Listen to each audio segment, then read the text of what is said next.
President Trump announced not even an hour ago on social media that he has carried out 3 successful attacks on 3 different nuclear sites in Iran. An eyewitness who was there on the night of the shooting, she says that the gunfire was so powerful and there was so much going on that she could feel the sparks coming at her feet. But as I turn, that's just smoke. That is smoke billowing up from the thousands of acres of land that have been demolished due to these fires, communities, homes, restaurants destroyed. One student today who waited in the queue for 2 hours, walked to class with her laptop in her hand, and still did not receive her ticket to the Mizzou-KU football game. I just heard minutes before the newscast started from an MU athletics spokesperson, Dave Matter. Right now, I'm here in that Hallsville backyard where emergency service crews worked to recover 73-year-old Jonai Miller's body this morning. We saw a lot of people who were smiling, who were crying, giving each other hugs. We saw a lot of people who were angry and upset with the verdict as well. We're in LA County right now, where the Santa Ana winds that picked up on Tuesday are causing the majority of these wildfires. This testimony is what we're seeing from both sides is just very graphic. That Chemo Spivey did not fire the shot that led to Melvin Hooker III's death. The action that's going to come from the decisions and the discussions that are happening tonight could be really impactful for the future of the district. Anywhere between 35 to 47 minutes. A lot of them had a stopwatch on their phone to show me. So we're only 45 minutes into the drive, but again, this is a 12-hour drive, so things are going to get pretty packed as the day goes on. You find them everywhere. In your purse, in the abyss of your car, or maybe you've got a jar you're saving for a rainy day. Now, according to the U.S. Mint, it costs a little over 3 pennies to make just one. A packed state capitol this afternoon. Mid-Missourians who were out of health care watching Senate hearings from overflow rooms and hallways. Inside, MU Healthcare and Anthem Blue Cross Blue Shield still unable to agree on a new contract. Mr. Ransom has said some things up here which we just flat out disagree with. I'm not going to go point by point. MU Healthcare says a deal has never even been close. The reason we are here is that in a year, they actually haven't negotiated. So in the most literal of ways, we are here because Anthem has refused to negotiate. But Anthem pointed the blame back at MU. I'll take that deal. We can sign it this afternoon, and everybody goes home happy. Presenting a proposal to the Senate board, but not to MU Healthcare. Anthem today, right here and now, will take the existing policy as is the existing policy, contract language, and we are willing to agree to a 3-year increase where each year the increase is 100 basis points, 1 full percentage point, higher than the published CPI. But MU Healthcare representatives say they doubt what Anthem said is true. At no point along the way has Anthem made a material change from the original negotiating position. It makes me really curious about where MCHCP was getting their guidance on how close we were to getting an agreement. Hundreds of upset Mid-Missourians didn't get the chance to speak until the last hour, after the hearing already ran an hour late. These two join a giant corporation's fight.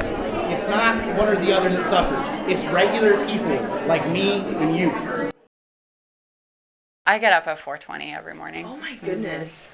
Good for you. Between half marathons, fitness coaching, and her family, Cole County Assistant Prosecutor Amanda Landrum's lifestyle is more than active. But until now, she's never considered herself a cyclist. I'm not really a bike rider. I don't love to ride bikes in general. Amanda's father, on the other hand, is quite familiar with the sport. For the last 20 years, Amanda and her family have cheered on her father as he rode in the Pan Mass Challenge, a bike ride across their family's home state of Massachusetts that raises money for cancer research. After losing his own mother to the disease when he was 20, her father's been riding for the cause and hopefully a cure. Amanda's parents met in Boston. They were both working as teachers. My mom was an English teacher, and so she loved alliteration and little wordplay things. But in the past years, the ride has become even closer to home. I think that she was just very proud of him and his support and devotion to this cause, even before she got sick. Amanda's mother was diagnosed with appendix cancer. Doctors said it had been silently growing for a decade. She said, life is to be lived and enjoyed. And so that's how she spent her the rest of her days. So. In February, after battling the disease for nearly 3 years, Amanda's mom passed away. The quote she lived by, created into a gift by Amanda's coworker. It's a very good thing for her to look at, to know that her mom's there with her, not only every day, but she's going to be with her on this ride. So for her father's 20th Pan Mass Challenge, Amanda's going to join him. Together, they'll complete a 186-mile bike ride in 2 days. Their team name, Wendy's Warriors, to honor the alliterations that Wendy loved. We were writing her obituary, and I was like, oh, she's just done so much throughout her life, and she's fought so hard. I think it's going to be an incredible moment. A moment that honors the life Wendy lived and the life she enjoyed. In Jefferson City, Charlotte Cicero, KOMU 8 News. Words of encouragement for the more than 500 people competing in this year's 20th annual Missouri River 340. The most grueling, crazy, you never know what the river's going to throw at you kind of joy and pain. Some competitors take a short pit stop and it's back to the races. Others stop to enjoy the company, the view, and sometimes a quick performance evaluation. We flipped the boat. I flipped the boat. But no matter how the race is going, there's people cheering them on. Woo! Family members. Here, we've been here since 8:30 this morning, waiting for Jeffrey to come by. And veteran racers turned volunteers. Important to me as someone who's not racing this year to still be part of the race itself. So really all kinds of boats. There's a big dragon boat coming down at some point. Oh my gosh, is that the dragon boat? That's a dragon boat. You might want to catch them. Sisters Jane and Jody have completed the MR340 10 times. This year, they're taking a break from the race. When the full moon is out at night and it's just our paddles rhythmically tapping the water. Hers tap, mine actually paddle, whatever. Their team name, the Blistered Sisters. We started out, we were not necessarily this tight as sisters, but it's been 10 years, and it has really kind of forged this really cool bond. Yeah. So we can thank the river for that. The Blistered Sisters say they'll be back on the river soon. Do you think you'll be back for more? Oh yeah, she's gonna make me. After 16 days conducting rescue and recovery efforts in Central Texas, Missouri Task Force 1's job is done. We're very proud of what we did.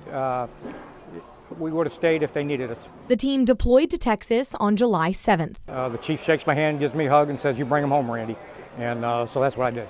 50 members were deployed originally, but 1 week in, they had to add another 35. If anyone can do the job, it's Missouri Task Force. And although rescue and recovery efforts are still ongoing, in some areas that we went closer to the camps where the girls were, that was the most heartfelt area that I have been in, and for sure the saddest that I've ever been in, and I've been on a lot. Missouri Task Force 1 helped lower the missing persons count by more than 100. When we first got there, the list was right at 170 some people.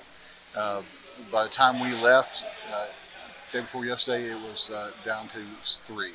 Although the mission is difficult, Task Force 1 members say they do it for the Texans. Our folks did it with strength and pride. We were part of history, and that history includes the men and women of Missouri Task Force 1. And some are making it home just in time for special occasions. My anniversary's tomorrow, so I got home just in time to take my wife someplace. So I hope next week I'm in Tennessee doing a little fishing. I love that. Where are you taking her to dinner? Wherever she wants. She earned it too. We begin tonight with breaking news. Good evening. My name's Charlotte Cicero. Thank you so much for joining us. The president originally made a post to the Truth Social platform announcing the bombings tonight, not long after he addressed the nation. The redrawn map just passed through, making it easier for Republicans to win seats in the midterms. KMU8's Nathan Lee joins us live from Jefferson City now. So Nathan, how was that final vote split? Tensions between law enforcement and protesters in Los Angeles intensifying this weekend. We just heard in the last 10 minutes the National Guard has arrived in Los Angeles. You can see here on your screen, Mangione was escorted into the New York State Criminal Courthouse with a court officer on each arm and half a dozen officers following him. Now, I followed this trial myself and I was present in the courtroom at the time of the verdict, and I saw that some people appeared relieved and emotional to see a not guilty charge, while others appeared angry and upset upset over the jury's call. To travel back to Colombia yesterday, you might have faced some flight delays, packed flights, and a screaming baby or two.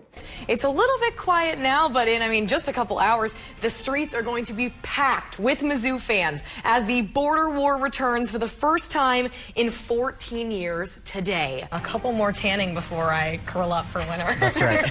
It is pumpkin spice season, though, which I'm so happy about. Maybe an iced pumpkin spice. Maybe an iced pumpkin spice There you latte. go. I think I'd like that. And host this year is singer and actress Cynthia Erivo, who you may or may not have seen in Wicked. Defying Gravity. I can't say I have. You didn't see Wicked? Apparently I live underneath a I rock. have either. All right, I'm glad I'm not the only one. I heard it was very good, but can't say I saw it myself. Well, go watch the Tonys, and we'll see you tonight at 5. Thanks for joining us.